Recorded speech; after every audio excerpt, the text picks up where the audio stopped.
Salut à toi. Aujourd'hui, on va faire un petit voyage dans le temps en suivant la voix d'une jeune chanteuse, Marion.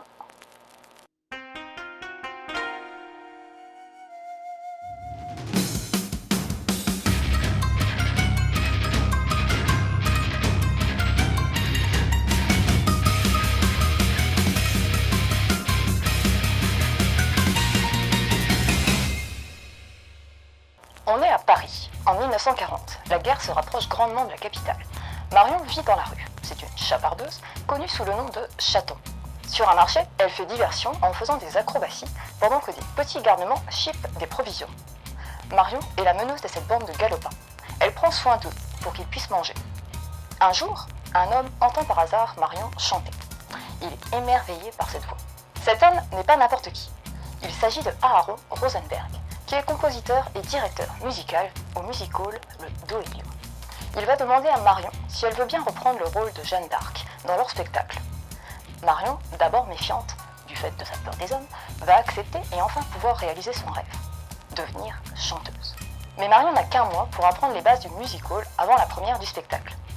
Que s'est-il passé pour qu'à un mois de la première, l'équipe soit à la recherche d'une nouvelle chanteuse, et ça en toute discrétion? Qu'est-ce qui se cache derrière ça? Les membres du théâtre ont clairement des intérêts secrets à monter ce spectacle. Mais quels sont-ils? Et Marion arrivera-t-elle à réaliser son rêve?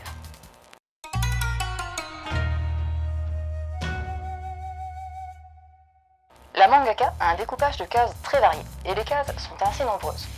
Cela s'enchaîne de façon à te plonger tout de suite dans le récit. Il n'y a pas de temps mort. Les valeurs de plan sont également assez diversifiées. Les décors sont riches, détaillés et réalistes. Tout simplement beau.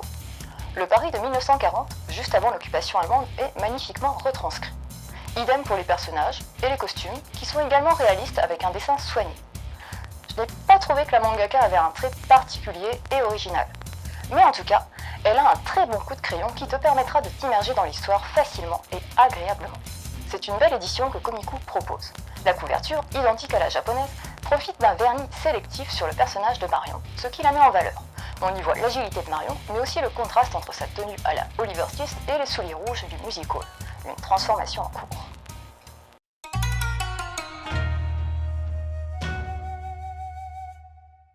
Marion est le deuxième manga de Ikasa Yu, et pour le moment, le seul paru en France. Le premier manga de l'auteur met en avant également une jeune femme forgeronne. À part te dire que la mangaka aime apparemment créer des histoires autour de femmes de caractère, je ne pourrais pas te donner plus d'infos à son sujet. Avec Marion, Ikasa Yu nous plonge dans le Paris de 1940, juste avant l'occupation des Allemands. Marion, qui est une jeune orpheline, vit de petits vols à l'étalage. Elle voit son rêve de devenir chanteuse refaire surface. L'entrée dans l'histoire n'est pas des plus originales. Et au passage, l'héroïne n'est pas sans rappeler une certaine Edith Piaf. La mangaka a dû s'en inspirer un peu. Mais t'inquiète pas, j'ai bien dit inspiré. On n'est pas là dans un remake de l'amour. La mangaka nous propose ici une fiction sous fond de récit historique. Le théâtre, le Doelio, n'existe pas, mais l'auteur fait des références au Moulin Rouge par exemple, et le récit est ponctué de temps en temps de l'état de l'avancée des troupes allemandes, ce qui sera non négligeable pour la suite. Certains passages sont scénaristiquement un peu faciles, comme le flashback qui va te raconter comment Marion s'est retrouvée toute seule dans Paris. D'autres scènes sont un peu niaises, comme au tout début, où Marion, dans sa fuite après le vol à l'étalage, va s'arrêter pour enlever et donner sa chemise à une petite fille qui a taché sa robe. Bon. On va dire que ça introduit ainsi une facette de plus au caractère de Marion, le côté prévenant et attentionné. Et ces quelques facilités pour amener certains points sont très probablement liés au fait que c'est une série en 2 tomes seulement. Malgré ces petites choses, les trames de fond qui s'annoncent dans ce premier volume sont pour le coup loin d'être banales et prédisent un destin pas forcément heureux pour notre jeune chanteuse qui ne se doute de rien. Marion, du fait de son jeune âge, ne se pose pas beaucoup de questions pour le moment, et suit cette opportunité de réaliser son rêve, et ce, malgré son passé. Elle va vite se rendre compte que l'apprentissage qu'elle va devoir mener, rapidement, afin d'assurer au mieux le rôle de Jeanne d'Arc, va être contraint d'obligation et va lui demander pas mal de travail. Mais elle en a le potentiel, comme lui dira Aaron. Le fait que les dirigeants du théâtre doivent trouver une chanteuse si rapidement et l'entraîner en un mois pour ce spectacle ne l'étonne pas plus. Elle en déchantera assurément par la suite. Le théâtre souhaite produire une œuvre de propagande, mais ils n'ont pas l'air d'avoir tous les mêmes objectifs. Aaron, le directeur musical, qui a découvert Marion, va la prendre sous son aile. Mais ce personnage a un côté ambivalent. Il est prêt à beaucoup de choses pour protéger et faire perdurer le théâtre, et cela n'a pas l'air compatible avec le rêve de Marion.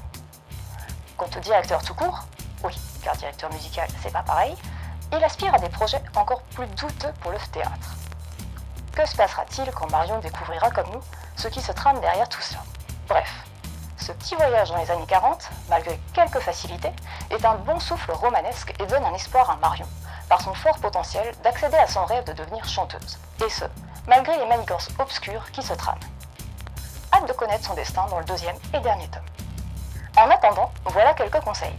Arte de Okubo Kei, où une jeune fille est décidée à devenir artiste peintre dans l'Italie de la Renaissance. Époque où il n'était pas trop concevable pour une jeune femme de vivre de son art. Ensuite, place à des personnages féminins et historiques avec Isabella Bird, femme exploratrice, de Sasa Taiga, où, à l'époque victorienne, une exploratrice part parcourir le Japon. Et Joséphine Baker, de Catel et Bocquet, BD qui retrace la vie de l'artiste en passant par sa vie de star et son engagement dans la résistance française. Voilà, c'était Flo. J'espère que cette chronique t'aura donné envie de suivre le destin de Marion. Sur ce, je te laisse et continue de suivre la voie du manga. Un bout de pain ?